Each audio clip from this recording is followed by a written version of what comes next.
All right, welcome to class. We're going to continue discussing the age of the universe, the age of the Earth. We said last week this is an extremely important topic because if the universe is not billions of years old, the argument for evolution is over. You win in the first round. And we've been going through some of the different scientific ways to show the Earth cannot be billions of years old. Well, now we've covered things in space. Now we're going to look at things on the Earth, okay?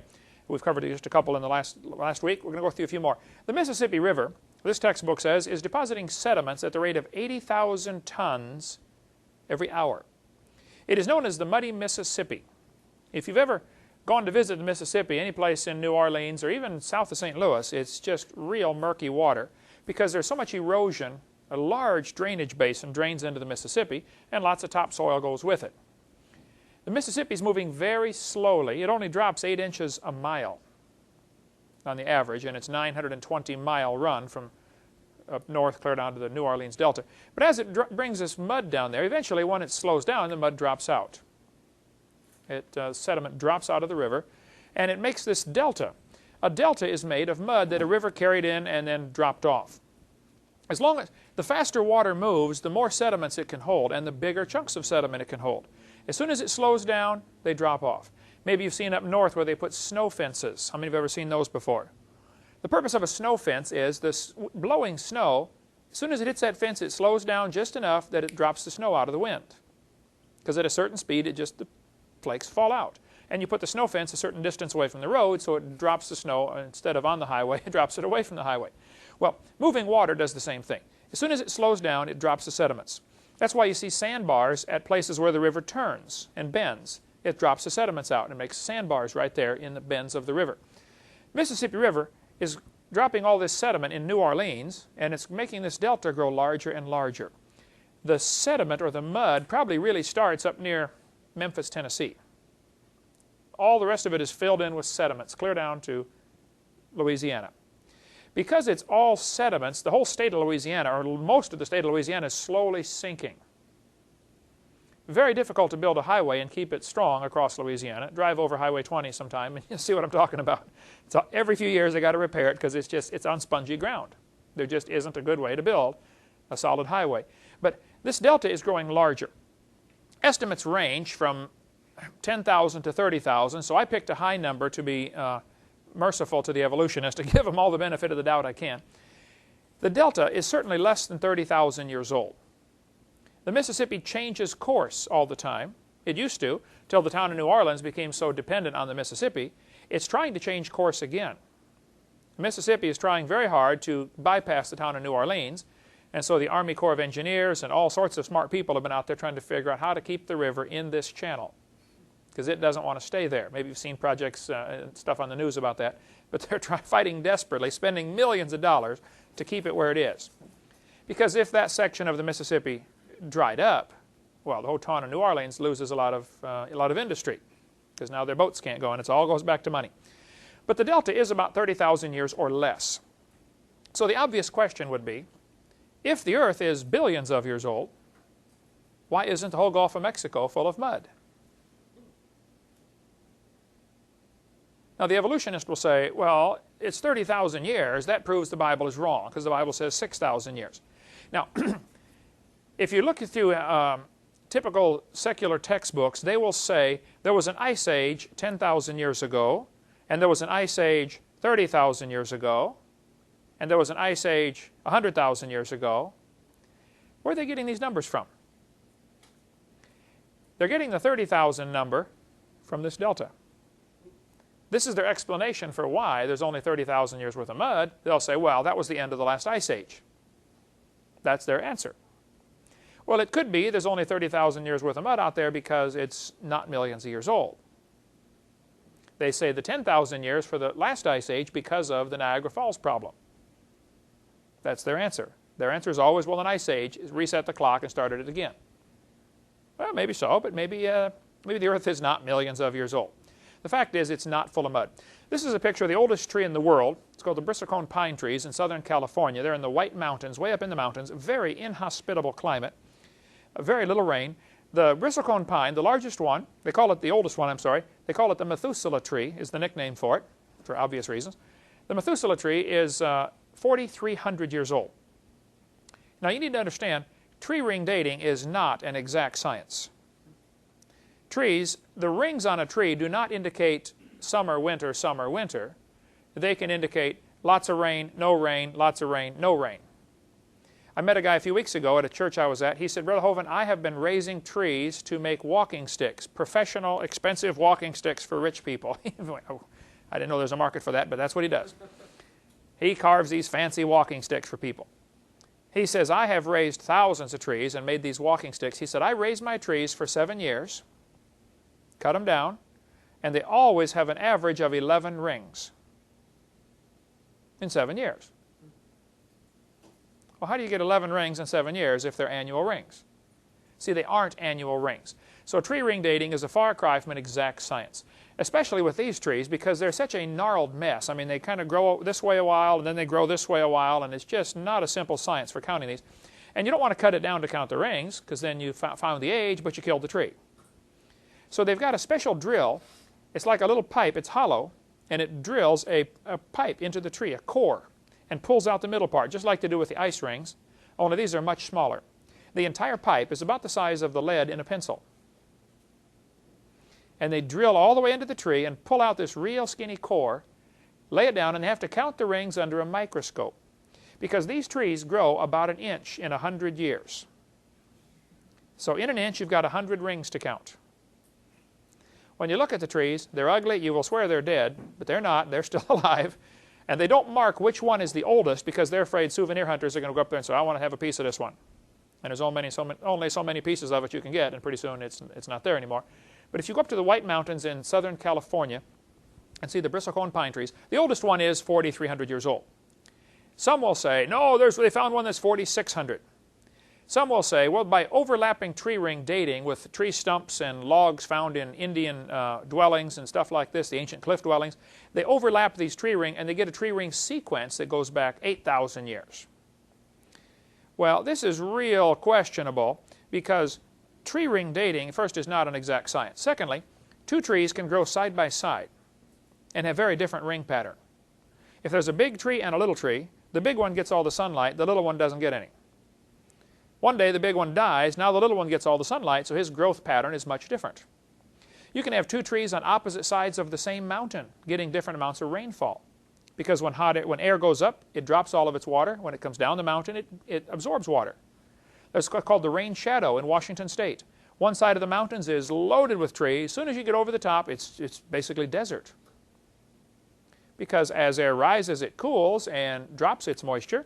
When it comes down, it warms up and absorbs moisture. So you get what's called a rain shadow on one side of the mountain. And so trees can be affected by this. So what they've tried to do to discredit the creationists on this tree ring dating question is try to find tree ring sequences where they find a tree that has several rings. You know, they look at the ring pattern where they're kind of close and then they're far apart, then they're kind of close for several years and then far apart for a few years. They would consider these to be the good years when it got lots of rain. These would be the bad years when it didn't get much rain. Then they find another log someplace else and they try to line it up. You know, so they got good years, bad years, good years, bad years, and this one will extend farther and this one will extend farther this way. And so they've stretched their overlapping tree ring dating to, I don't know what the number is, probably close to 6,000 years. But this would be based on all sorts of very obvious assumptions, and it wouldn't hold up 2 seconds in a court of law. The problem is it doesn't have to hold up in a court of law. It just has to be taught in school. You just have to convince the kids of it. That's where the problem comes in right there. So the oldest living tree is 4,300 years old. Now the creationist solution to this is very simple. There was a flood 4,400 years ago that destroyed the world. And it would have wiped out everything. However, many trees can be uprooted, float around in a flood, and land, and start growing again. I mean, don't they transplant bushes and trees all the time? So in a flood situation, Noah was in the ark for over a year. That does not mean every square inch of the world was flooded for an entire year. It just means, all we know is Noah was in the ark for a year. Certain sections of ground might have only been underwater for a month. The crust of the earth would be lifting and sinking, and there would be shuffling and water sliding back and forth, carrying sediments with it, lots of mud layers being laid down during this flood.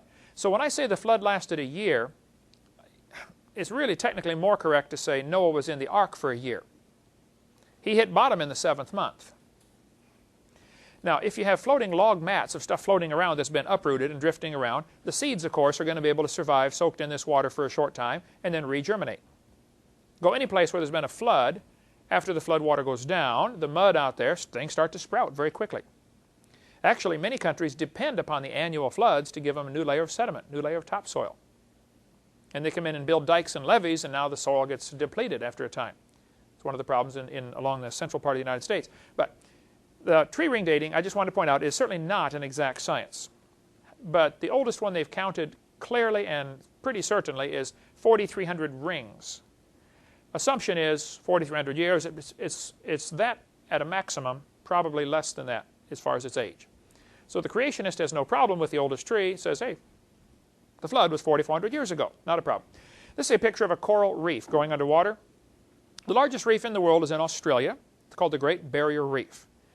That'll be a quiz question. Where's the largest reef in the world and what's the name of it? Great Barrier Reef is, I believe, 1,500 miles long. I should have looked that number up, but it's something like that. 1,500 miles of coral. It's absolutely gigantic. We went out and saw it. Eric was there, and Marlissa and my wife and Ken Andrew. We saw the Great Barrier Reef, and it's extremely impressive to watch that. Just beautiful, the stuff down there. We took one of those glass-bottom boats out, and you can see all the fish down there. Well, during World War II, some of the reef was damaged because there are very few places you can get through the reef to get ships in and out. You don't want to drive 1,500 miles to go around the reef, so they just blasted holes through it. Now, based on the damage done to the reef, when they watched it regrow over the next 20 years, they did a study on this. They said the Great Barrier Reef is less than 4,200 years old. There's a great article in Creation magazine dealing with this. One of their figures they came up with was 3,700 years. This is the new Creation magazine, but if you want some fascinating reading, it's like $22 a year to get Creation magazine. It's through Ken Ham's ministry up in Florence, Kentucky, south of Cincinnati.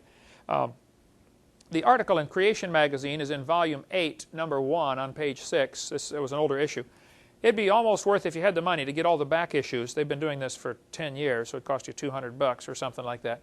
But they're really excellent articles in here if you want to look through one of those. Probably, if I could only afford a couple of things to subscribe to, I would subscribe to Creation magazine. I can give you the number if you want to write it down. It's 800-350-3232. 800-350-3232. Or their website is answersingenesis.org. O-R-G.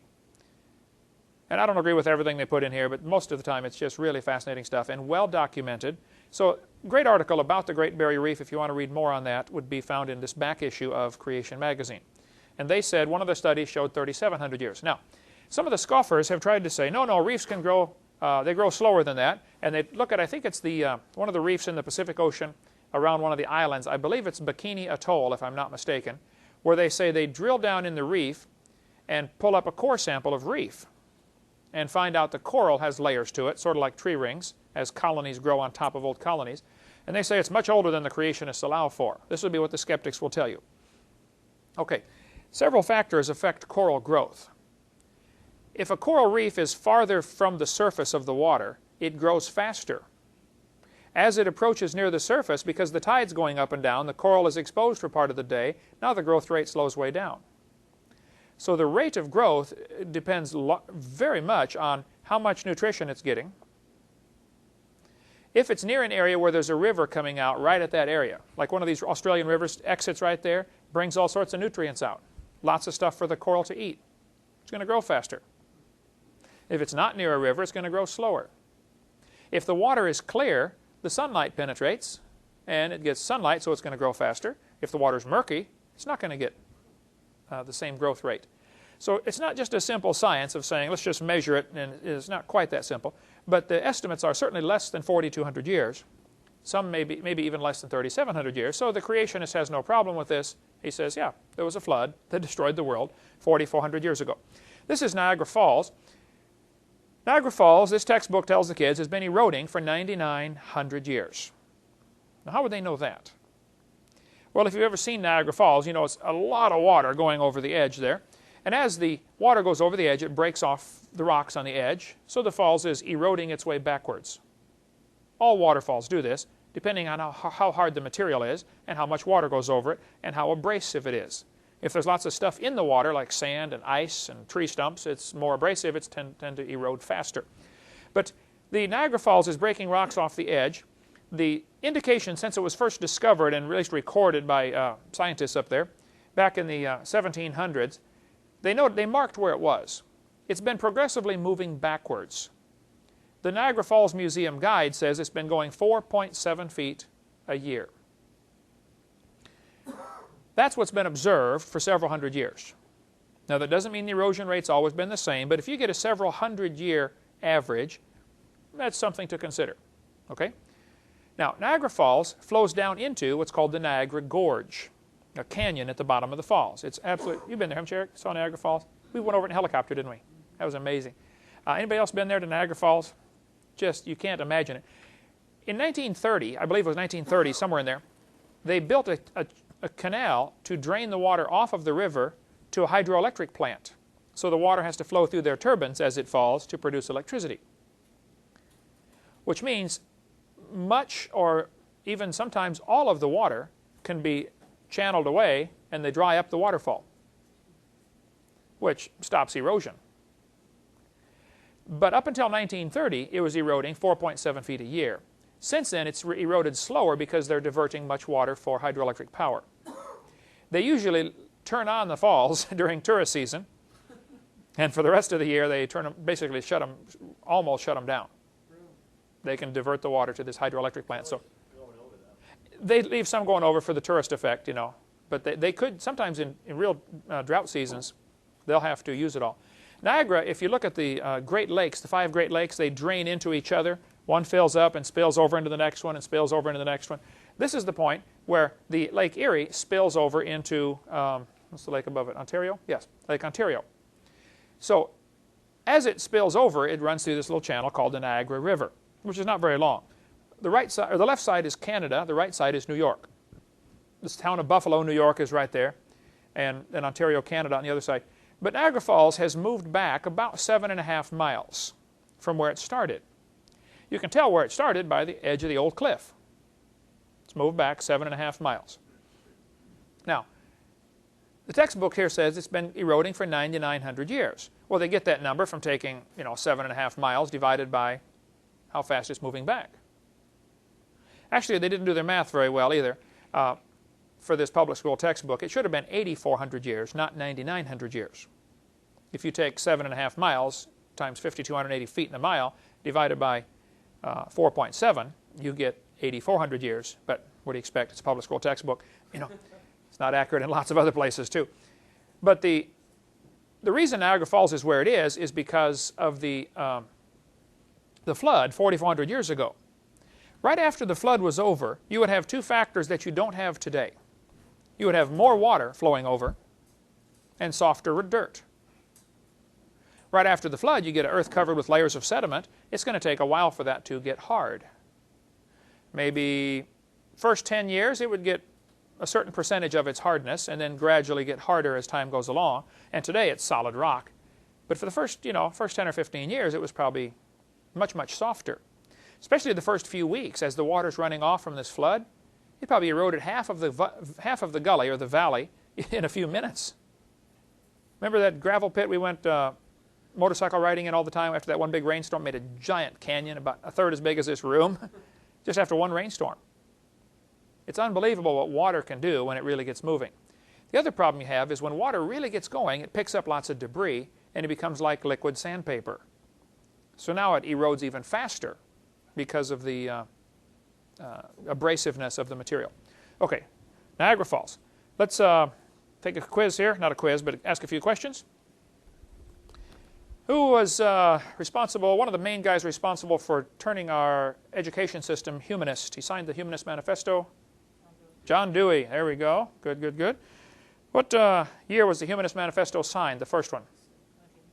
1933. Do you like raisins? 1933. What year did Darwin's book come out? 1859. There we go. Okay. You got that one? Let's see. Let me think of another question. Okay, I got it. The Niagara River runs into what lake? Lake Ontario. Somebody got it over there too. Who was that? Did you get that, brother? You did? We didn't get it. We'll take You'll take the raisin. Okay, good, good. How long is the valley at the bottom of Niagara Gorge? 7.5 miles. There we go. And what's the erosion rate right now? 4.7 feet a year. Okay, good. Have some more in a minute. Look at a couple more facts here and we'll take a little break. The oceans are getting saltier every day. I had quite an interesting debate last night with the two very skeptical students that came to the meeting when I spoke in Alabama, and they argued about this point for quite a while. They said the oceans are not getting saltier. Well, there's many lengthy studies have been done about the salinity of the oceans. Waters from the river flow into the oceans, obviously. All of them end up there eventually. About 30% of the rainwater goes into the oceans. The rest is evaporated back right off the land or soaks into the water table, the aquifer it's called. As the water evaporates out of the ocean, it leaves behind all of its salt. What's this process called? Well, as the oceans get saltier, it's called salination, but the removing of fresh water is called evaporation or desalination. There's a couple other names for it. It desalinates the water. There are emergency cruise or kits that they put on aircraft if they crash in the ocean. They have a little ball you blow up full of air.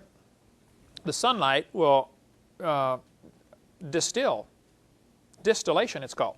It'll distill the salt water and make it separate the salt from the fresh water. And it makes about a quart a day, so you got to be careful. You know, don't take a bath every morning. There was a guy who wanted to see if he could row across the ocean in a rowboat. Right away you got to wonder about the guy. Okay, but he decided he could train his body to drink salt water. So he started a couple of months early before the trip, drinking just a little bit of salt water along with the rest of his water throughout the day. He would just add a little bit of salt water. Over a period of several months, I think it was 6 months, he got used to salt water. He could drink it. What happens typically when people get out in the ocean and they're dying of thirst, they will wait until they're just about to die and then they stick the head overboard and start drinking salt water, which makes them get sick and vomit, so they lose more fluids and they end up dying of dehydration in the middle of water. You know, the Navy had an expression, water, water everywhere, not a drop to drink. Right. So this guy decided he thought could train his body to drink salt water, and he did. And he, I believe, rowed across the ocean and made it quite a ways out without just living off the salt water. You could. It'd be kind of hard on your kidneys, I would think, because they have to filter out the water, but I guess you could get your body used to this. If anything you do gradually, you probably can get used to. People get used to drinking whiskey, I suppose, so I guess you get used to about anything else. But the oceans are getting saltier every day. Now, there's many different salts that go into the ocean. There are aluminum salts and all sorts of different salts. There's a great article about the various different salts washing into the oceans. It's one of the impact articles, IMPACT. I have all of the back issues. They're put out by Institute for Creation Research, ICR. They would be well worth getting. Just little one-page articles. They're 10 cents a piece. They started in 1974, I believe, and they do one a month, so they're up to number 350 right now. So for 35 bucks, you can get all of the back issues if you really want some fascinating reading. They have several of them just on this issue of how much salt goes into the ocean every year, and how much is the ocean gaining, how old can the ocean be based on the amount of salt it gains. And it depends which one of the salts you want to measure. And I don't know, there's probably 50 different salts that they measure in this study. But bottom line is, all of them give different ages, but many of them center around a 5,000-year figure. The ocean could have gotten where it is today in less than 5,000 years as far as the amount of salt in the ocean. Today it's 3.6% salt, and it could have gotten there in 5,000 years or less. Some of them give less than that. Some of the numbers are like 100,000 years for the salts. So these skeptics were saying, well, the ocean is getting rid of its salt. I said, really, how is it doing that? Well, one way they say is when the wind blows, the water sprays up on the beach and dries up and leaves the salt behind. Oh, well, how big of an area does that affect? We're what, 6 miles from the beach? Do we get any salt spray here? No. You got to be within a very short distance of the beach. Well, as soon as it rains. As soon as it rains, it washes back in, you know. This is not a good way to get rid of the salt. They're trying to say there are some other methods of the salt being eliminated from the ocean water, and there may be some minor factors here. All this is taken into consideration. If you want to get into the study of this, I would recommend the impact article. I don't know the number. I could look it up. Impact article. It's one of the early ones in the hundreds about the salinity of the oceans. Well, one of the skeptics asked me in a debate I was in one time. He said, "Now, Mr. Hovind, could you please tell the audience how the freshwater fish survived in Noah's flood?" Interesting question, because today freshwater fish and saltwater fish, can't survive in the opposite environment very long.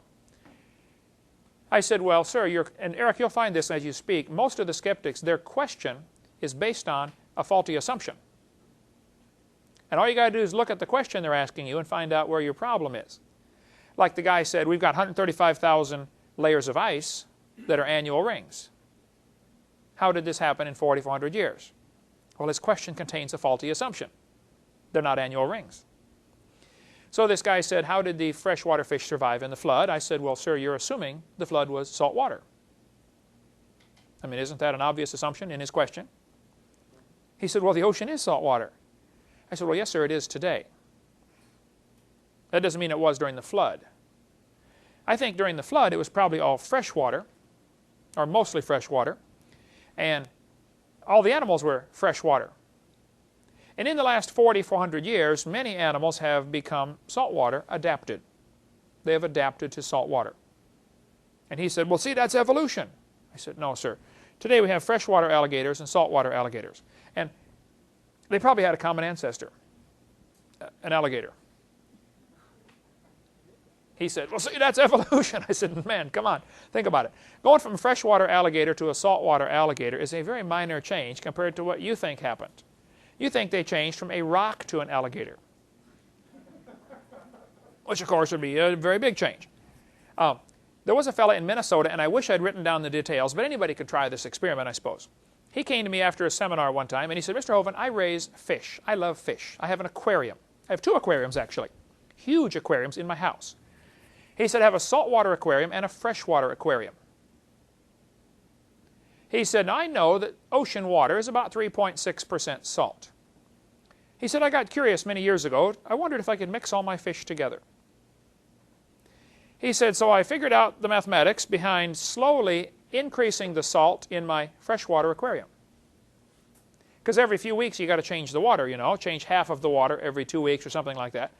So he did all the math on how to add salt to his freshwater and subtract salt from his saltwater aquarium.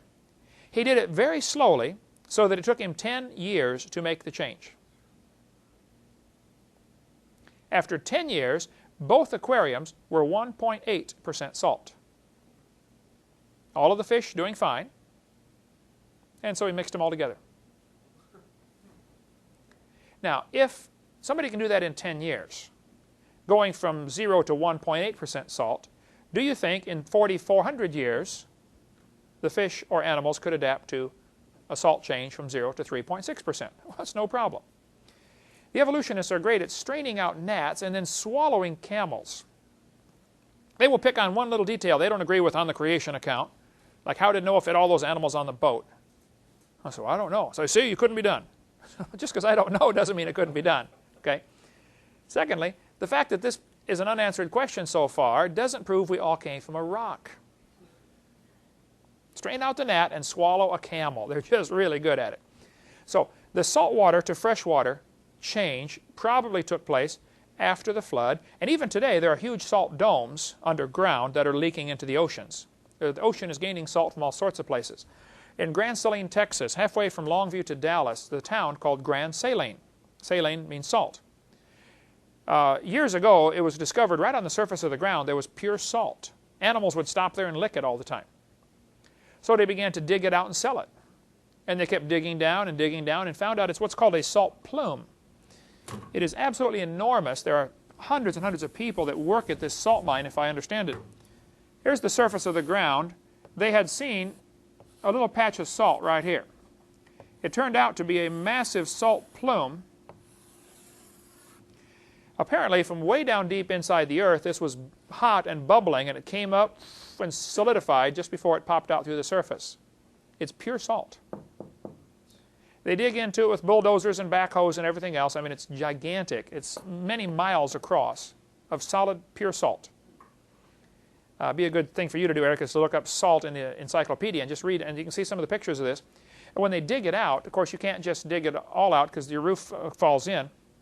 So they will dig tunnels down and dig shafts off to the side.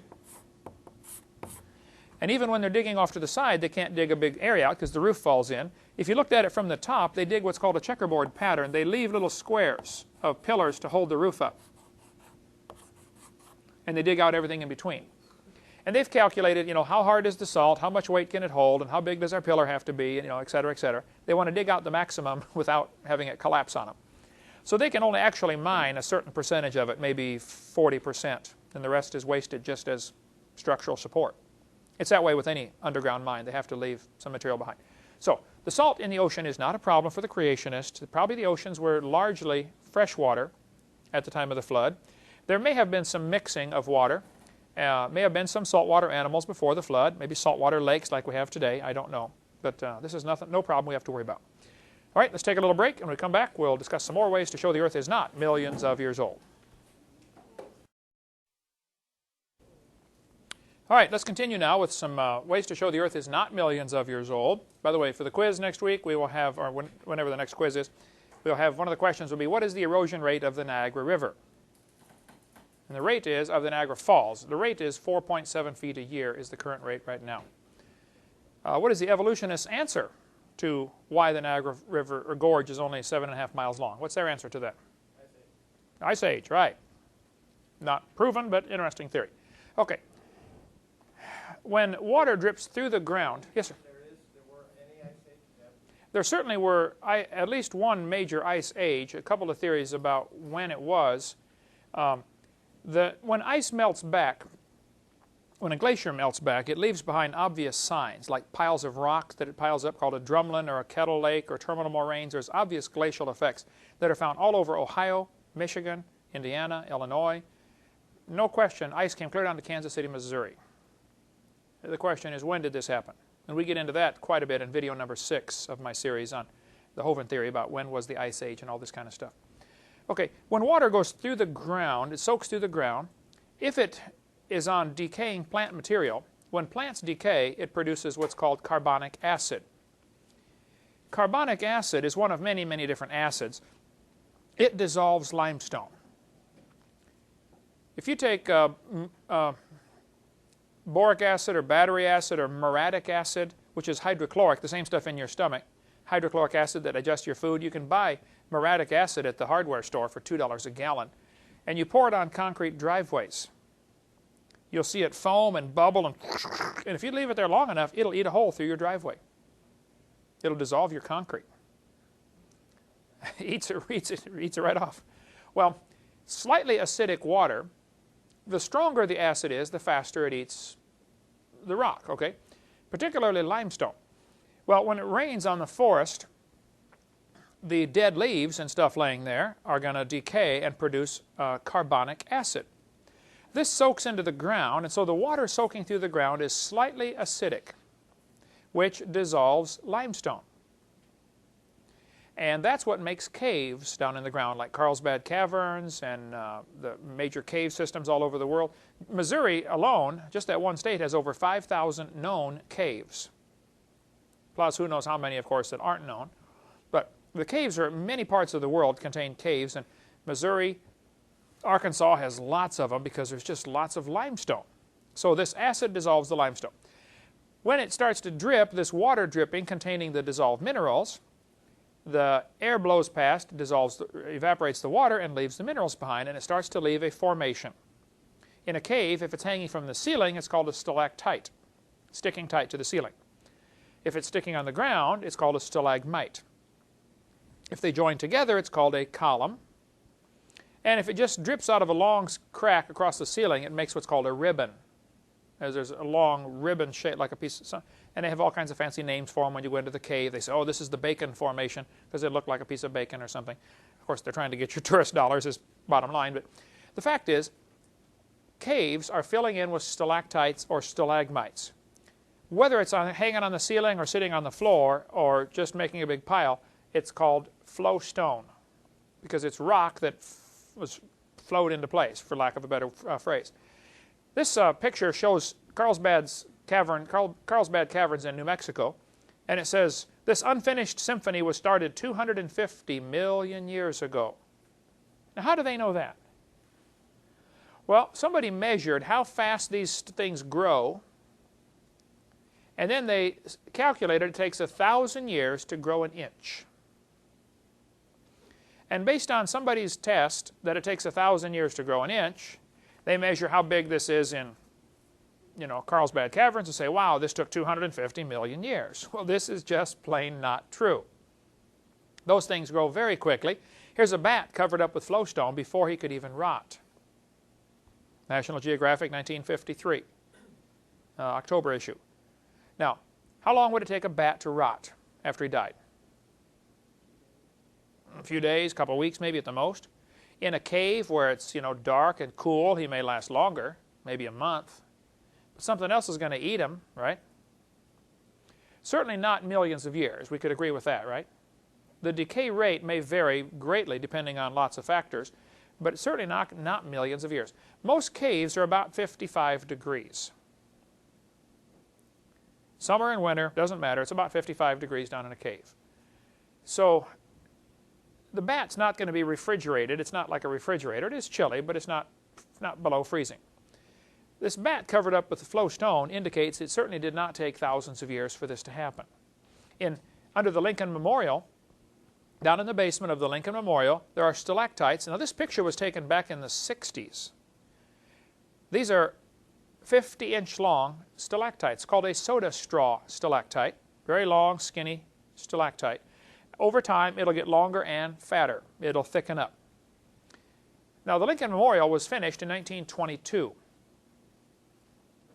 This picture was taken about 1960-something. So in 40 years, you get a 50-inch long stalactite. So tell me, do they grow an inch every 1,000 years? No. Something is wrong with their calculations, right? This is from Fort Pickens. If you go down to Fort Pickens, they've got the old Confederate fort made out of brick. Then they've got the newer fort, which is also fenced off because it was built for World War I believe. It's all concrete and steel, but the steel is all rusting, so they've got that part fenced off. How many of you know what I'm talking about out there? The new Fort Pickens that you can't even get in. If you can get a guide to take you in there, unlock the gate, and go into the Fort Pickens that was built for World War, does anybody know, was it World War I or World War II?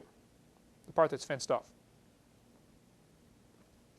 I don't remember either, but I heard it one time. World War I, coastal batteries, okay. In there, all over inside this fort, the old part of the fort, which has not been used, not even open to the public for many years because it's unsafe, with everything falling apart in there, there are stalactites. One guy told me he went in there and saw off the electrical conduit boxes 16-inch stalactites. I sent a friend of mine in there some years ago, and he went down, talked to the guide, got permission to go in. He found some 2-inch stalactites growing off a refrigeration shed. Now, they say it takes 1,000 years to grow an inch. I would say this is indication they are not correct, right? This mine was closed down in Australia. 55 years later, they decided to go in and check out the old mine and see what's going on in there. And when they close down a mine, they usually seal the doors shut with concrete and everything because you don't want kids wandering around in there. What would be unsafe about an old mine? Yeah, they support. While they're digging in there, they prop everything up with wood. After they leave, what's going to happen to the wood? What's the purpose of the wood being there? To hold the ceiling up. Now it's rotted, so what's going to happen? There's a good chance your ceiling's going to fall down. Plus, many mines, gas develops in them.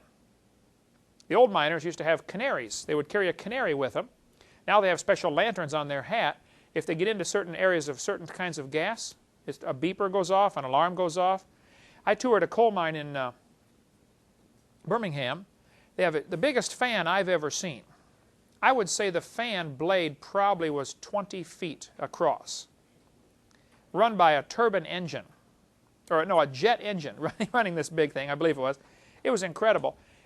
All it was doing, they dig a tunnel down to get to the coal.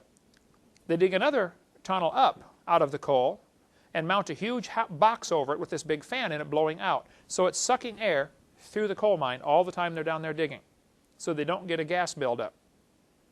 If you ever get a chance to see one of those, it's just incredible, the money they have to spend just to be able to keep the gas out, because mines build up gas. Anyway, they closed down this mine. They went to check it out 55 years later. This picture from Creation magazine, 1998, 1998, March to May issue, shows what happened inside that coal mine in 55 years. Now, not a coal mine, inside this mine. I don't know if it was a coal mine or a lead mine or what they were mining in that one. Lead mine, okay. This is in Australia. There are two people inside that circle, to give you an indication. Now, if you did not know anything about when this mine was dug, and you walked in and saw these huge flowstone formations every place, to the typical evolutionist, they would assume this is millions of years old, when we know it's not. A couple of years ago, when Eric graduated from college in Wyoming, on the way back from Bible college where he went, we stopped in Thermopolis, Wyoming, right in the middle of the state. Thermo means heat. This is called Thermopolis because there are hot springs that bubble up out of the ground. We stopped and saw the Teepee Fountain. In 1903, a guy had a mineral spring on his property, so he stuck a pipe in it, made the water bubble out the pipe. I didn't get to see the size of the pipe, but I would guess it's probably about a 4 or 6 inch diameter pipe. The water came up at the top of the pipe and ran down the sides. As it ran down, it evaporated, some of it, leaving behind a mineral deposit. You get these under your sink. How many have seen where your sink is dripping, you get the mineral deposits build up there, okay, or the bathtub drips? Well, the guy died, and the pipe has been in his yard now for 97 years. Here's a picture of me standing next to it after 97 years. That would take some lime away, wouldn't it, to dissolve that? Now, they're going to tell you these formations take millions of years to form, but the simple fact is that's just not true. Under the right conditions, they can form very quickly. So don't let anybody tell you it takes millions of years. At the current erosion rate, the mud slides off the mountains, or it washes out down into the ocean. Eventually, it ends up from the top on the bottom. We have landslides, mudslides, ground creep. In California, when we lived out there are huge areas of California they don't allow you to build a house, because when the ground gets full of water, it all slides down. The whole mountainside slides down, or just slowly creeps down. And you can see evidence of this all over the place. They put telephone poles in, and a couple years later the pole is leaning, and pretty soon you know it's laying flat on the ground, because the ground is sliding down. And it wouldn't be safe to build there. So we have landslides, mass wasting, ground creep, avalanches. Does the ground ever fall up? No, it's always down, right? So at the current rate of erosion, estimates are the continents will erode flat in 14 million years. I don't know that the number is accurate, but the concept is certainly right. The book In the Beginning by Walt Brown has great information on erosion rate of the continents, if you want to get more on that. Now here they're going to tell us we've got fossils that are 600 million years old. Well, that's 300 times older. They should have washed out to sea 300 times. It's a fact the mountains are eroding flat. They're going to erode away. So the evolutionist answer to this is, yeah, but mountains are lifting up all the time. Okay, but if your mountain is lifting up, at the same time the dirt's washing off, any fossils more than 14 million years old are going to be washed out to sea. So how can you have fossils more than 14 million years old? Any place in the world. They should have washed out to sea. And yet they'll say they're hundreds of times older than that. I'm just pointing out this doesn't fit with the erosion rate. Okay, a couple of more facts here on the age of the Earth, and we'll go on to a totally new subject next week. The first fully developed systems of word writing appeared only about 5,000 years ago, according to World Book Encyclopedia. Well, now that's interesting. If the oldest written language is 5,000 years old, according to them, and the oldest languages are sophisticated and complete and very modern, just even more vocabulary than we have today, Older languages often are richer and have more descriptive words. Like the Inuit Indians have 42 or 43 different words for snow. The Greeks have many different words for love. We only have one. I love pizza, I love my dog, I love my wife, I love my country. Well, those are obviously different kinds of love. We've only got one word, they have many different words. Older languages are often very complex compared to today. Well, if the oldest languages are complete and sophisticated and modern, and only 5,000 years old as far as the written part, a great question I've asked evolutionists and I've never gotten an answer for it is, can you please explain to me how languages evolved from grunts and groans like animals have to sentences that portray thought? We can give somebody a concept. The sky is blue. What kind of a grunt would you have to tell an animal to do to explain to his brother or sister the sky is blue? They don't have any verbal communication like that. They don't portray thoughts and concepts like we do. And they don't preserve this knowledge and write it down for the next generation. The difference between the barks and grunts and groans and squeals of animals and language is a gigantic gap that cannot be bridged. Nobody has ever come up with a solution for how languages evolved. The simplest answer is God created Adam, fully formed.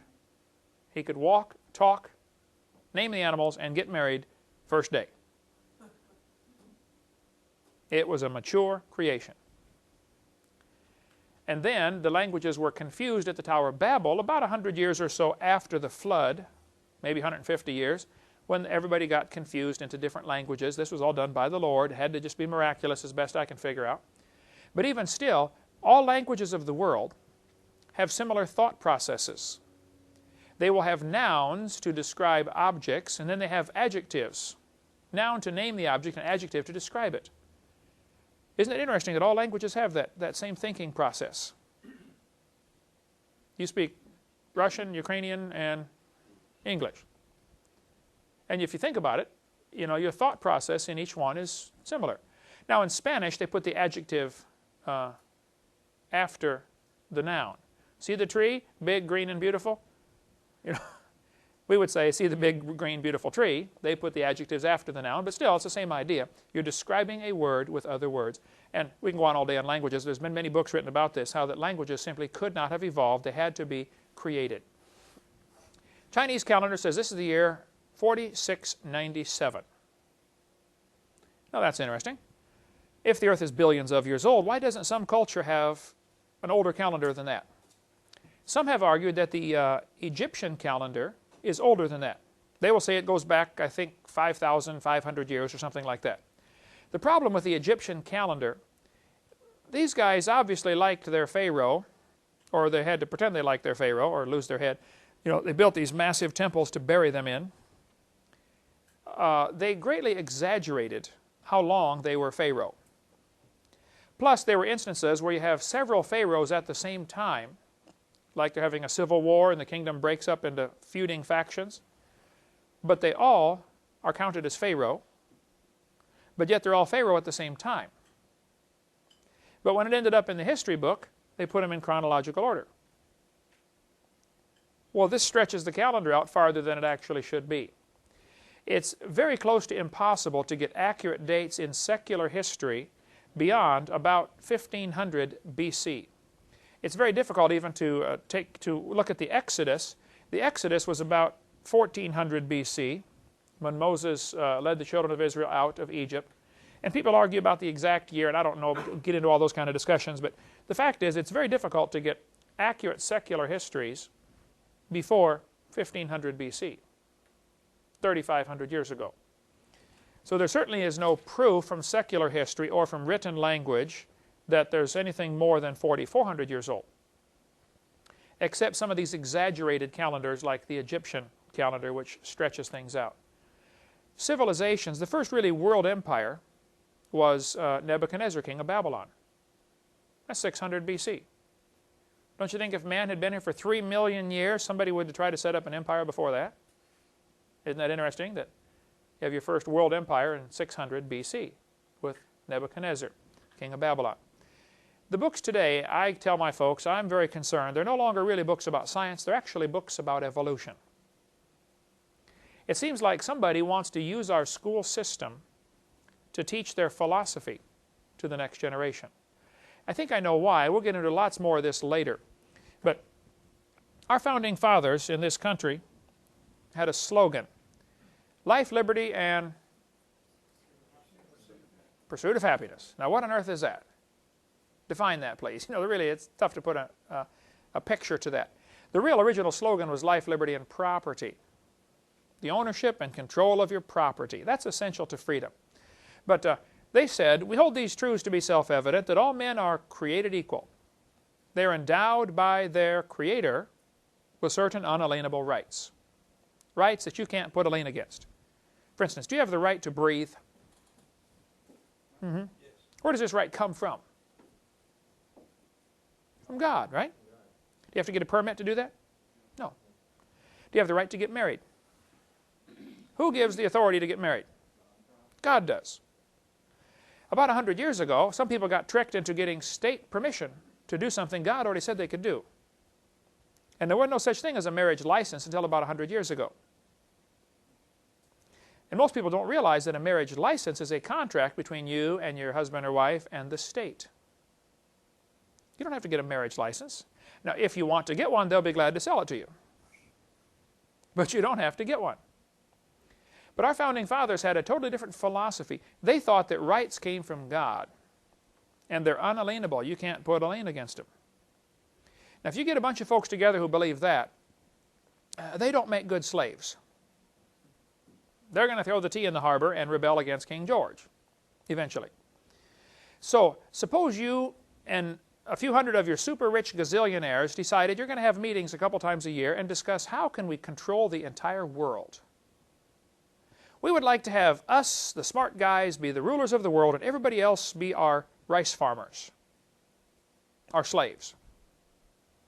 Now, in Egypt, when Joseph became the ruler of Egypt, what percentage of the profits did he take away from the people? Anybody remember? What was their tax in Egypt? 1/5. That's 20%. You know how much of your income goes to taxes in America today? 45 to 50%. The slaves in Egypt were better off than we are, weren't they? They only took 1/5. Throughout the Scriptures, you see that where 10% belongs to God and 10% or 20% max would go to the government. You got to have taxes for certain things. I understand all that, and I pay lots of taxes, okay? But we have gone crazy in this country because a super rich club of real smart guys have been meeting for years trying to develop a system of controlling the world's finances. And one of the key ingredients in getting a one-world government, which the Bible prophesies will come, one of the key ingredients is you have to get people believing there is no Creator. They have to think rights come from the government. And probably most of us in this room, believe it or not, already have an awful lot of that philosophy built into us. When you go to get married, you think, oh, I got to go get a marriage license. Now, why do we think that? When a baby's born, you think, I got to get a birth certificate. Why would you think something like that? It is important to recognize that the right to claim married on your tax form is granted by the government, and so a license is necessary for that. The right to claim your kids is government for the taxes. Now, you can argue the taxes. Understand, right. But once you buy into the tax process, it's like you don't need a driver's license to drive a car, but you do on roads that are basically built by the government. This opens up a whole can of worms of who gives authority to do what, and what are you going to buy into. If you want to use the Federal Reserve System's money, if you want to use their money and use their banks, see, that's not real money. This is paper, okay? So if you decide you want to use their system, then you have to buy into lots of things. If you want to get a loan at the bank, they may say, well, we require 2 years of tax returns. There's no law that says that. That's a bank policy. and the banks are an arm of the International Monetary Fund, and it all ties together in a very complex web called the Matrix. If you saw the movie The Matrix, that's what they're talking about, this complex web. And if you want to take the blue pill, you can just wake up in bed and just, go back to La La Land. But if you want to take the red pill and really understand it, we've got a video we've produced here called The Straw Man, which goes off into this topic and deals with lots of this, of how you can live just fine in this world without all their strings attached. I've been doing it for a long time. You have to watch which way you walk once in a while and be careful, because they're always trying to trap you back into the system, into the matrix, but that can certainly be done. We don't advertise the video, but if you want to get it, it's in our, Heidi can get you one, $10 for the video. And when you're done, you return it, get your money back. If you want to study this topic, it's a fascinating field of research. But our founding fathers would never have thought about getting a permit to build a building on their property. Their philosophy was, that's my property. I don't have to get your permission to do anything on my property. I mean, that's just the mentality they had. The Revolutionary War, one of the key ingredients was the Boston Tea Party, which was over a tax on the tea, and I believe it was 1% tax. Something like that. It's nothing.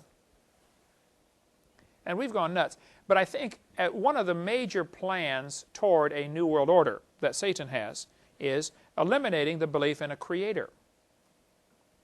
And evolution is the great way to do that. And so early in the 1800s, they came up with a plan of how to control the world. The Illuminati did this back in 1776, even with Adam Weishaupt, and there have been modifications to the plan for several hundred years. And the group members changed, but the group itself has kept a consistent goal of world dominance through control of the currency. Right now, none of you have any money. You have a Federal Reserve note, which is not money. That's an IOU to the government. And silver and gold is real money, and we don't have any or much of that for sure. Long story. But I believe education was, first of all, public education was called for and planned as part of this major plan toward a one world government. They said, we're going to get a public education system, then we will secularize it, eliminate God, sanitize it of any mention of God, and teach the kids a philosophy that says, your right to breathe, and your right to work, and your right to drive, and your right to get married comes from the government. And once you get this philosophy ingrained in them that the government gives, the government takes away, everything comes and rises and falls on government. And believe me, we've got that philosophy here, don't we? Our country is saturated with it. So is most of the other world. But that is a major key ingredient in planning toward a one-world government, which was Satan's plan all along. God's plan in the Bible, if you compare what God said in the Bible compared to what's happening, you'll see there are very many differences. They talked about every man having his own vine, his own fig tree, owning your own property. They had a system set up in Israel where if you lost your property because you were, poor management or whatever reason, you got it back every 50 years, called the Year of Jubilee. Ownership of property is essential. And I think we've lost some of this basic philosophy of what does the Bible say versus what's happening around us. Now, because we're already using Federal Reserve notes and we're already using a Social Security number, the next step is very simple. If you want to continue getting our benefits, you come down and get a little microchip put in your hand or in your forehead, or else you can't buy or sell. We're just a few steps away from that. The chip's available right now. I've got a couple of the chips in my office. You can get the chips right now. That's not hard. Somebody told me a few months ago that 75,000 Americans already have one of the chips. Interesting. They advertise for people to try it out. Yeah. Come get a chip. Go to the store, pick up all your groceries, and walk out. It automatically deducts it out of your account by that little chip when you go through the archway, the sensors. It's coming, folks, okay? Our job as Christians is to be wise as serpents and harmless as doves, to walk carefully in this crooked and perverse world that we're living in. And I want you to see one of the reasons for this great age for the earth propaganda is to draw kids away from believing in the Bible. There's a great video called Let My Children Go that says 75% of all children raised in Christian homes who attend public schools reject the Christian faith by the end of their first year of college.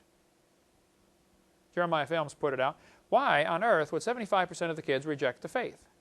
Well, because if you just sat down and read the Bible, you would come up with the idea that the earth is about 6,000 years old. That's the obvious teaching. And yet the schools are teaching it's millions of years old and we evolved. Well, kids are going to go to church maximum 3, 4, 5 hours a week. They're going to be in school 30 hours a week. You tell me who's going to win. Plus, nearly 100% of the kids go to school and less than 100% go to church. And that's what the humanists have counted on for years. We'll get into lots more on that when we get into what's on my videotape number 5 about how evolution is the root philosophy for communism, socialism, Marxism, and how they've said all along, we're going to infiltrate the school system. John Dewey was one of the leaders of one of the teachers' colleges in Vermont. They turned out teachers with his philosophy of humanism. Those teachers ended up being deans and superintendents of school systems, which trained more teachers. And from 1930 until today, it's been a steady encroachment of getting humanist or communist-minded teachers into our school system. And we're saturated with them. And they're teaching this philosophy that of humanism. There is no God. Government is ultimate authority. Now, I'm in favor of obeying the government. But I've got a higher authority yet. And if there's a conflict, I'm to obey God. All through the Bible you see this principle. They got in trouble because they obeyed the higher authority. They got beaten, stoned, killed, sawn in half. You name it, it happened to them because they had that philosophy. And the problem with Christians is we don't fit into the New World system very well because if you're a good Christian, that'll be your philosophy. I'll obey the government as long as there's no conflict between what God told me to do and what you're telling me to do. Christians make great citizens because their God tells them one of your jobs is to obey your government until there's a conflict. Then you obey me. The king says, bow down and kiss the idol. Sorry, I can't do that. Well, I'm going to throw you in the furnace. Well, okay, then throw me in the furnace. I'm just not allowed to do that. I have a higher authority. Okay, we cover lots on video number 1 about the age of the earth and how it affects people when they lose their faith, and we won't take time, we've got to quit in a few minutes here, but Crawford Toy, a great Southern Baptist Seminary professor, almost married Lottie Moon. Anybody go to Southern Baptist Church here? You've heard of Lottie Moon. Every Christmas they have the Lottie Moon offering. Used to, okay. Crawford was engaged to marry, I don't know if he's, I think he was engaged to marry her. She broke it off because he lived in the late 1800s, same time she did. It's good to live same time, person you're going to marry. But he began to doubt the Bible over that question of how old is the earth. In the late 1800s, a lot of people were teaching the earth is millions of years old. And the Christians didn't really fight that. They accepted it. And they tried to incorporate it into the Bible with the gap theory and the day-age theory, and they just plain compromised. Well, Crawford said, the Bible intends to teach a plain 6-day creation. The Bible is simply in error. And if you start thinking the earth is millions of years old, you're going to have to either justify or allegorize the first 11 chapters of Genesis. Many great preachers today will say, oh, the Bible's a wonderful book and I believe it. Now the first few chapters is probably an allegory, but the rest of it's great. That's what they do. Or they try to get rid of the first 11 chapters by saying, or they try to include evolution by saying there's a gap between verse 1 and verse 2.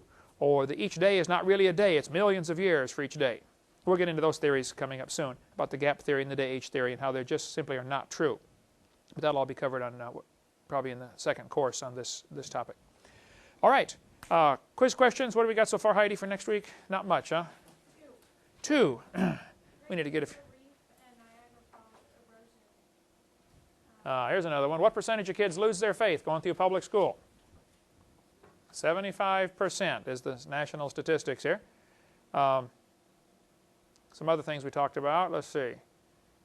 Does it take millions of years for flowstone to form? No. No, happens very quickly. Let's see, we also talked about